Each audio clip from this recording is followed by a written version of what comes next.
जो हमारे बीच मुनाफिकीन हैं, जो हमारे बीच बिके हुए हैं, जो हमारे लीडर अपने आप को कहलाते हैं, जो एजेंसियों से मिले हुए हैं, मैं उनसे गुजारिश करती हूँ या वो खुदा के लिए सही हो जाए, हमारे साथ मिल जाए, या तो वो हमारा पीछा छोड़ दे, हमें अपने हाल पर छोड़ दे।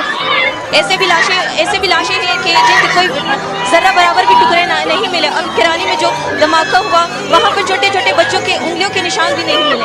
अब कहाँ है हमारी हुकूमत? 1 साल के 2 साल के बच्चे कहाँ की इंसानियत है? बिस्मिल्लाहिर्रहमानिर्रहीम। मैं हुकूमत से सवाल करती हूँ कि मेरी हम उम्र लड़कियों को किस जुर्म में शहीद किया गया है, कोई जो मेरे सवाल का जवाब दे। मैं जुल्म और बर्बरियत की सिर्फ एक दास्तान की सिर्फ एक वाक़या सुनाना चाहती हूँ।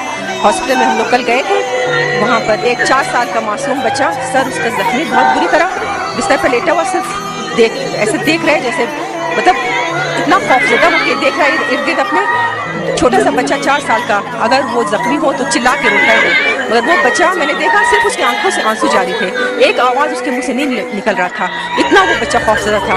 मैं जितना उसको तसल्ली देने की कोशिश कर रही थी मगर वो ऐसे ही उसकी आंखों से सिर्फ आंसू निकल रहे थे। मेरा दिल गम से उस वक्त फट गया। मैं बस उसके बाद दूसरा मंजर मैं नहीं देख सकी। उसका बाप बेचारा, माँ नहीं थी, माँ बीमार घर में पड़ी थी, बाप आया, मैंने बाप से कहा कि क्या हुआ इसको, कहता है कि मेरे ख्याल बहुत ज़्यादा खौफजदा है। वो उसके ऊपर झुका, वो बाप उसको प्यार करने लगा, मगर उस बच्चे की आंखों से सिर्फ आंसू जारी थे और एक आवाज़ उसके मुंह से नहीं निकल रहा था। इतना दर्दनाक सीन, मैं उसे देखा नहीं गया, मैं उधर से रोती हुई मैं निकली उस वार्ड से उस बच्चे की हालत देखकर। इस तरह की ये तो एक वाक़या, इस तरह के और कितने मतलब जख्मियों को छोड़ के आप शुहदा की फैमिलीज़ को देख लें, ऐसे दर्दनाक मनाजिर आपको देखने को मिलेंगे कि हर एक के लिए आपका दिल खून के आंसू रोएगा। और इसके अलावा हम क्या कह सकते हैं, ऐसी हुकूमत, ऐसी रियासत के बारे में क्या कह सकते हैं कि यजीद मेरे ख्याल में यजीद को भी इन्होंने पीछे छोड़ दिया हुआ है। यजीद ने भी शायद इतना जुल्म ना किया हो जितना जुल्म इस रियासत के नीचे हम पर हो रहा है। ये सब कुछ, ये जो हम लोग को इतना बेदर्दी से कत्ल कर रहा है, ये जो हम लोग को इतना बेदर्दी से कत्ल कर रहा है, हमारे नौजवानों को ऐसे कत्ल कर रहा है, क्या हमने इसीलिए पाला था कि 10 लाख रुपए देकर हमारा मुंह बंद किया जाए? क्या हमने इसीलिए पाला था कि ऐसे बेदर्दी से कत्ल किया जाए? हमारे सरबरा चुप बैठे हैं, शायद ये लोग भी इसमें शरीक है।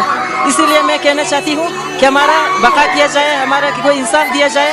हम कुछ नहीं मांगते हैं, सिर्फ हम अपने मुल्क में क्या हमने कुर्बानी नहीं दिया है, क्या हमारे नौजवानों ने किसी शोबे में काम नहीं किया? मैं बाकी शहीदों की माँ बहनों और उनकी बेवाओं को, उनके बच्चों को ये पैगाम देना चाहती हूँ कि आप अपने हौसले पस्त ना करें। इंशाअल्लाह ये शहीदों का खून रंग लाएगा और परवरदिगार आलम शोहदा के माँओं को, बहनों को, बेवाओं को, बच्चों को कभी तन्हा नहीं छोड़ेगा। इंशाअल्लाह कामयाबियाँ उनके कदम चूमेंगी। हम परवरदिगार आलम अहले बैत अलैहिस्सलाम और इमाम ज़माना ज़रूर मदद करेंगे इंशाअल्लाह।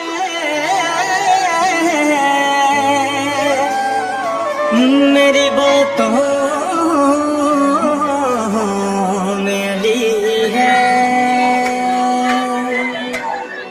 एक